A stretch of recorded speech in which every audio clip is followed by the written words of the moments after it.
Bonsoir à toutes et à tous, heureux de vous retrouver pour la tranche info en direct sur votre antenne Canal 10 Télévision avec au programme de votre soirée Info 10, le journal local et régional qui sera suivi du Focus. Nous reviendrons en l'occurrence avec Maître Sarah Aristide sur la problématique du drapeau guadeloupéen qui avait pris place du drapeau tricolore sur le toit de la préfecture il y a 2 semaines de cela, un acte qui avait été fortement décrié par le préfet Alexandre Rochat. Nous reviendrons également sur l'interdiction du préfet d'ouvrir une école panafricaine ici en Guadeloupe. Nous recevrons Madame Tyrolien de l'association qui est en charge effectivement de ces activités. Ce sera après la coupure pub de 19h, mais pour l'instant place à l'actu.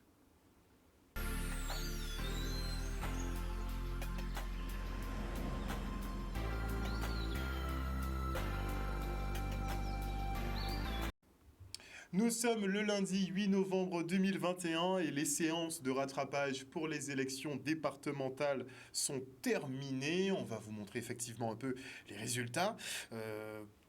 Qui ont été donnés hier à peine. Et 3 cantons étaient concernés, en l'occurrence le premier aux Abîmes et les cantons 4 et 5 de Bémao. Et c'est sans grande surprise que les binômes Faithful Rose Duel, Mado Polyfonte et Losbar Roger l'emportent. L'investiture du nouveau président du conseil départemental aura donc lieu ce jeudi. On peut déjà faire un petit pari quand même sur Guy Losbar, je pense. Et malgré les recommandations de l'Organisation mondiale de la santé et de l'Union européenne, la France semble vouloir prendre le chemin de la 3e dose généralisée. On verra dans les semaines à venir.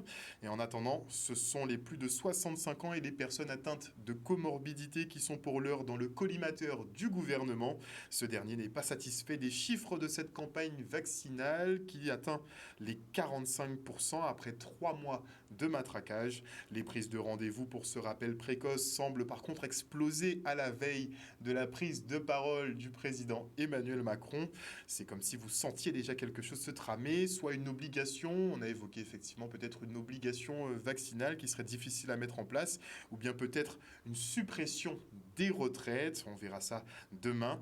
En tout cas, pas très emballé par les premières doses, eh bien la population guadeloupéenne, elle, ne semble pas se bousculer pour la 3e.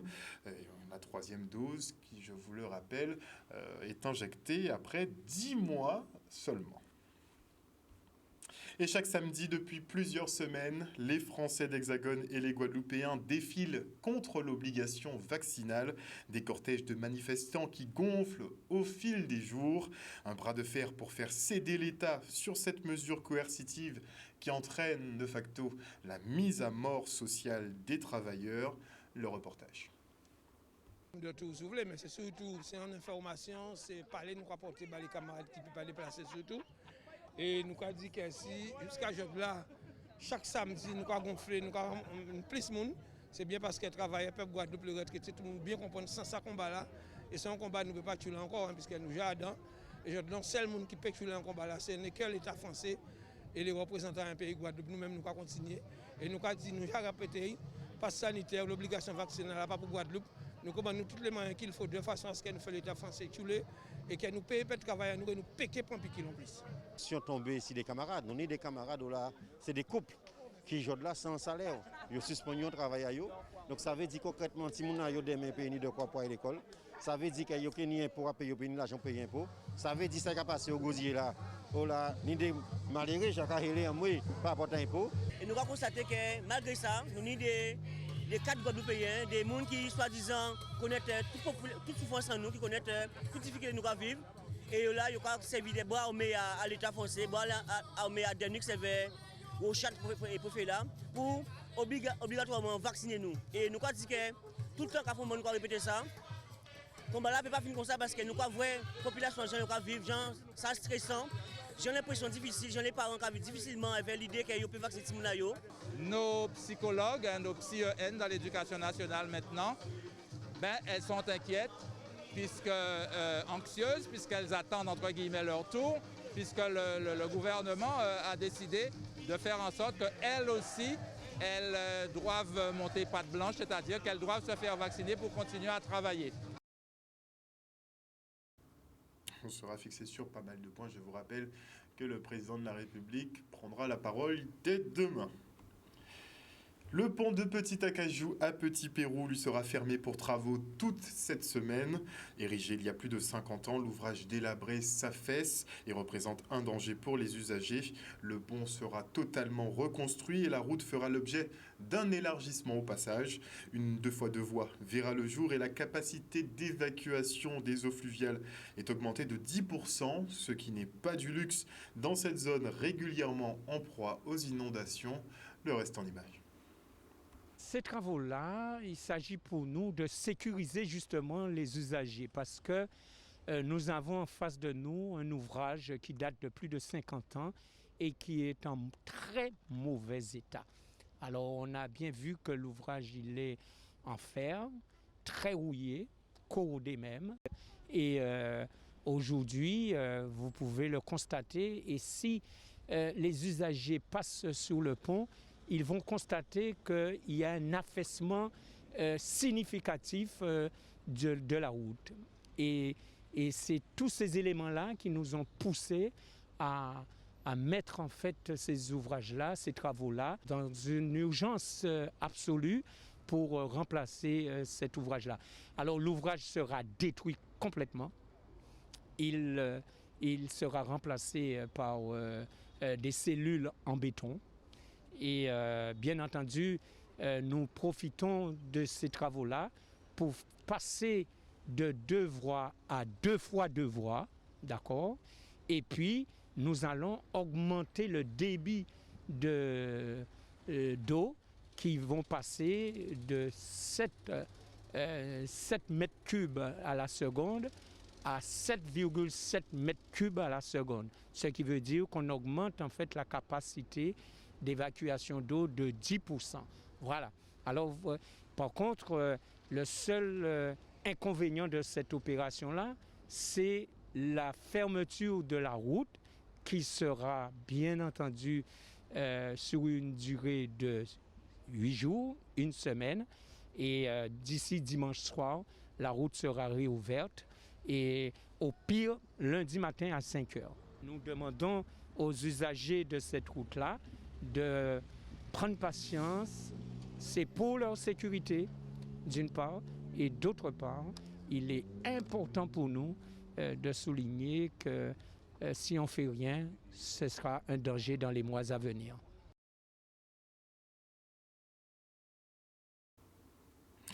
Les femmes prennent progressivement leur place dans l'univers du numérique et le font notamment à travers l'opération Guada Girl Tech qui s'est déroulée ce week-end. Les participants ont pu profiter justement d'ateliers autour de la programmation informatique, de l'intelligence artificielle et de la cybersécurité. Ce sont des métiers clairement d'avenir. Regardez. Aujourd'hui, c'est le premier Guada Girls Tech Day. C'est une journée qui est organisée pour promouvoir ces métiers STEM auprès des jeunes filles pour permettre de se faire rencontrer les professionnels, les professionnels et les jeunes qui éventuellement pourraient être intéressés par ces filières. À l'occasion du Guada Girls Tech Day, nous avions eu un ensemble de tables rondes et de pitch autour desquels se sont rencontrés des différents acteurs de l'économie guadeloupéenne, de l'écosystème guadeloupéen qui sont venus échanger sur des sujets sociaux d'actualité, sur la place de la femme dans le numérique, la place de la femme dans la société guadeloupéenne et de l'avenir que l'on souhaite proposer à nos enfants dans ce monde qui évolue, dans ce monde qui change, avec toutes les contraintes liées au fait que la Guadeloupe soit une île, mais également soit au carrefour de différents mondes, carrefour culturel entre l'Afrique, l'Amérique, les Caraïbes. L'intérêt que nous portons à ce genre de manifestation se comprend par le fait que nous proposons des bourses internationales et des bourses nationales pour permettre aux femmes qui exercent des fonctions dans l'aéronautique, dans l'ingénierie, etc., de pouvoir bénéficier de l'accompagnement qui peut aller jusqu'à 10 000 € par an. On est très content de ce qu'il y a eu déjà aujourd'hui. mais on invite encore en fait aux jeunes à s'intéresser au métier de la tech avant le bac, avant de partir aux études. Et c'est très important justement, et on en parle, c'est pour ça qu'on a fait l'événement aujourd'hui avec Maris Project, c'est pour pouvoir sensibiliser à ces opportunités du futur. La communauté d'agglomération Nord-Grande-Terre équipe les foyers de son territoire en composteurs. L'objectif, sensibiliser les Guadeloupéens à la réduction des déchets bio et montrer les avantages d'une économie circulaire autour de l'environnement. Regardez. On est là pour sensibiliser les administrés au niveau du composteur. Et la formation se déroule au PVD de Mornalo. Et l'occasion, en fait, c'est vraiment de parler du compost et du compostage, puisque depuis 2017, la CNGD s'est engagée dans un vaste programme de faire, avec comme objectif, de proposer plus de 5000 composts en fait, à la population de Nord-Grande-Terre. Le but vraiment du compostage, c'est de réduire les biodéchets, puisqu'on s'est rendu compte qu'un tiers des déchets qu'on trouve dans les poubelles à ordures ménagères sont des biodéchets. Et l'objectif final, vraiment, c'est de réduire l'enfouissement. Donc, plus on va éduquer, on va sensibiliser la population à mieux composter, et ça permettra en fait de retrouver beaucoup moins de biodéchets dans les poubelles à ordures ménagères. Voilà. C'est ça l'objectif aujourd'hui. L'objectif mondial, et singulièrement ici en Guadeloupe, c'est de vraiment permettre en fait, en termes de développement économique, de créer une forme d'économie circulaire à travers l'environnement, puisqu'on s'est rendu compte que l'environnement en fait est un maillon de l'économie, comme le numérique, comme les autres technologies, et on veut vraiment créer à travers l'environnement, faire deux axes.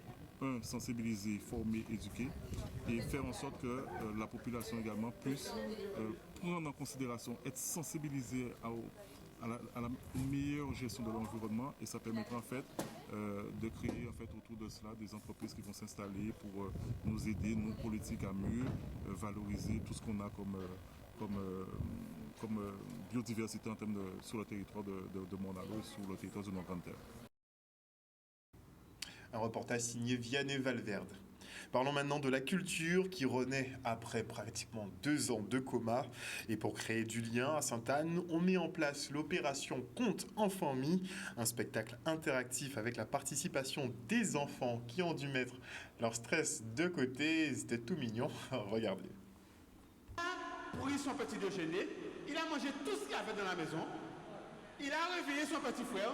Dépêche-toi, dépêche-toi, dépêche-toi. Le petit frère s'est réveillé. Le petit frère n'a même pas eu le temps de prendre un petit déjeuner. Le grand frère lui dit allons, mais on a tenu avec une trentaine d'enfants de pouvoir faire ce soir ce qu'on appelle le Conte Enfant Mis. C'est la première édition, oui, mais c'est-à-dire que c'est une animation qui va revenir dans l'année. Et en fait, l'idée, c'est autour des contes et légendes des Antilles, avec tous les conteurs que nous avons sur le territoire de la Guadeloupe, de pouvoir offrir des moments interactifs comme ça. Ce sont des moments familiaux qui sont très recherchés puisque parents et enfants peuvent participer. On va faire de la musique. Vous êtes rasés. On va faire de la musique pour terminer. Levez la main qui a l'instrument. Levez la main qui a l'instrument.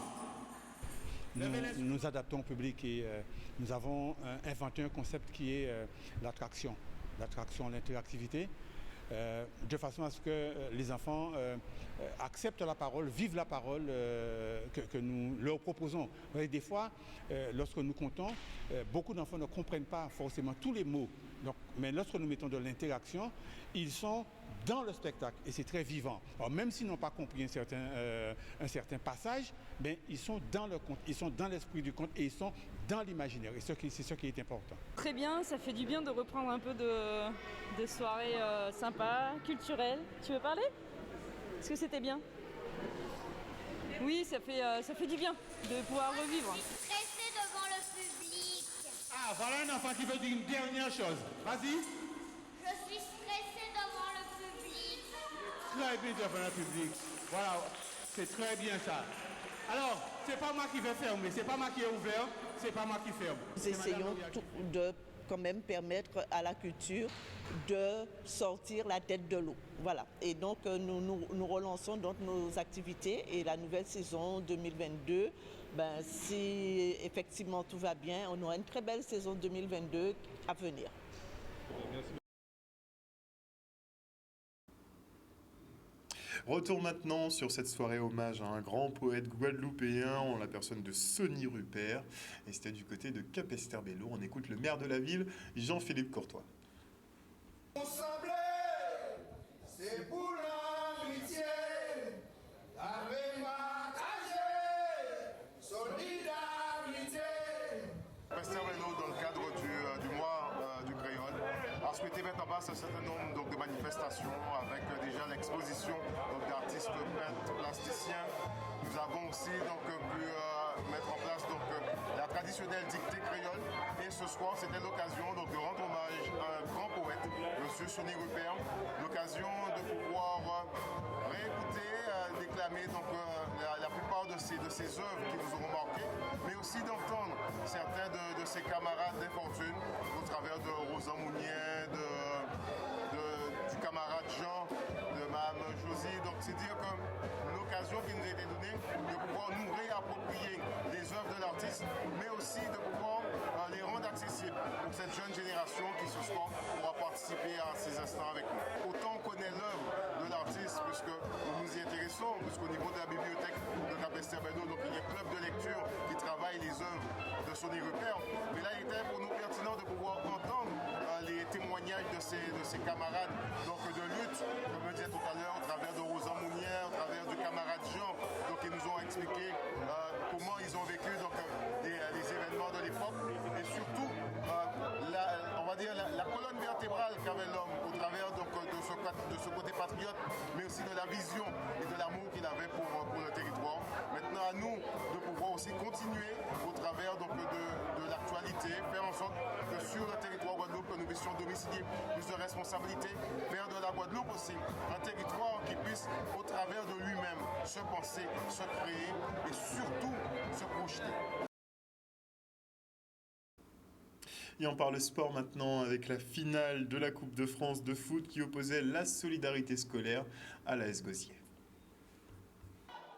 Oh, ça c'est bien fait, ça c'est bien fait. Attention, attention. Oh non! Oh, quelle occasion! Quelle occasion! On a la chance de pouvoir disputer une finale. Il fallait jouer le coup à fond ce soir. C'est ce que nous avons fait. Nous avons bien préparé ce match. Et puis on a fait le boulot pour pouvoir faire ce qu'il fallait face à cette très belle équipe de la Jeunesse Évolution qui nous a quand même posé pas mal de problèmes. On a su être solide et marquer au bon moment. Depuis le début du match, on était bien parti sur des bonnes bases. Mais après, on va dire que la bataille du milieu de terrain leur a été favorable. Et après, on a pris un but sur une mésentente. En fait, on a un joueur au dehors, donc on n'a pas su se réorganiser. En fait, on va attendre que ça se passe entre la Juventus et puis l'AS Gosier. Et puis, de toute façon, on n'a pas de préférence, quel que soit l'adversaire. Il faudra bien se préparer également et prendre cette rencontre tranquillement, avec beaucoup de sérénité, mais beaucoup de sérieux et d'application en tout cas. Oui. Alors qu'il y avait un joueur qui attendait le ballon. Attention, attention, le buteur, le buteur. Oh là là là là là. On aurait pu se rendre le match plus facile beaucoup plus tôt. On a pas mal vendangé en première mi-temps. C'est un miracle pour la Juve qu'on finisse à 1-0 à la mi-temps. Malheureusement, on perd 3 joueurs ce soir encore sur blessure. Ça va être très compliqué de présenter une équipe la semaine prochaine parce que ça met la liste des absents à 9 sur 25 joueurs. Je vous laisse faire le calcul, on n'aura pas vraiment le choix. On va travailler avec ceux qui restent, ceux qui sont en forme. Et voilà, donc c'est une qualification, mais on a un petit goût amer parce qu'on perd encore un tiers de nos titulaires ce soir sur blessure. On ne joue pas un match pour le perdre, hein, donc oui, on savait à qui s'attendre. Le score reflète le match en soi, dans son ensemble. Après, il y a des éléments clés du match où on peut avoir des regrets. Hein. On peut tourner à 1 partout. On a eu notre occasion pour faire 2-1, mais bon, c'est toute la différence entre nous et les équipes du haut de tableau. On joue toutes les finales pour les gagner. Maintenant, ce qui est frustrant, c'est qu'on aurait aimé se battre à armes égales. Ils ont eu un recrutement sexy aussi, comme le nôtre. Maintenant, nous, on n'a pas les mêmes joueurs à disposition. On a une liste d'infirmerie qui s'allonge. Et voilà, il va falloir travailler sur ça. Il va falloir voir qui on peut récupérer pour présenter une équipe compétitive samedi, ce qui ne sera pas évident. Voilà, chers téléspectateurs, nous sommes arrivés au terme de ce journal. N'oubliez pas que demain, effectivement, le président de la République, Emmanuel Macron, prendra la parole, très certainement autour de la 3e dose qui est en jeu en ce moment. Le gouvernement se plaint des faibles chiffres. A priori, 45% des plus de 65 ans l'auraient déjà prise et ce n'est pas suffisant. Ils veulent accélérer un peu la cadence. Donc on saura effectivement où on en est avec cette prise de parole et noter qu'il y a une communication aussi autour de la vaccination Moderna. Visiblement, l'Agence de sécurité du médicament ne valide pas trop de 3e dose pour Moderna. C'était en suspens, mais là, je crois effectivement que la nouvelle est tombée. En tout cas, passez une excellente soirée à l'écoute de nos programmes. N'oubliez pas que chez nous, vous faites l'information que nous diffusons. Le journal local revient demain à 18h30. Bisous, bisous.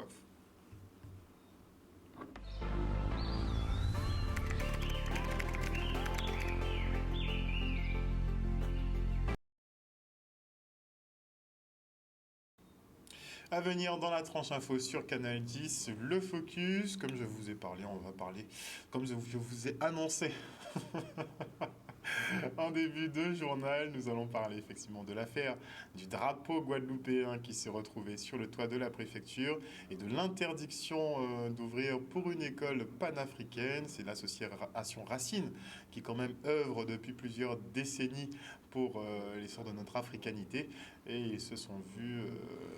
Ils ont vu effectivement cette décision préfectorale tomber qui n'allait pas dans leur sens. Donc on les reçoit après la coupure pub. Et avant ça, je dis bonsoir. Bonsoir à Odile Zingilet, bonsoir à Boïs Caramel, bonsoir à Matt Trinity, bonsoir à Odia Villeroy, bonsoir à Sarah Félicité, bonsoir à Marius Labissi, à Sandra Dorlin, bonsoir à Rulé Bronson Style, bonsoir également à Kitom et Noble, bonsoir à Jimmy Kamagouva Aliar, bonsoir à Claudie Giraud-Girard, bonsoir à Patrice Antoine, bonsoir à Debbie Steve, ainsi qu'à Marie-Hélène Borès, bonsoir également à Moïse Tézénas, à Grégory Paul, bonsoir à Maggie Delaney, bisous Maggie, bonsoir à Franciane Fréty, à Ampassar Mako, bonsoir à Mitch Vangetto, et un dernier petit pour la route, bonsoir à Guillaume Dacalor, et avant que je n'oublie... J'envoie aussi un bonjour et un bisou à Emma Desabîmes, c'est de la part de sa nièce Joyce Gabo. Bisous à vous deux, on se retrouve après la pub.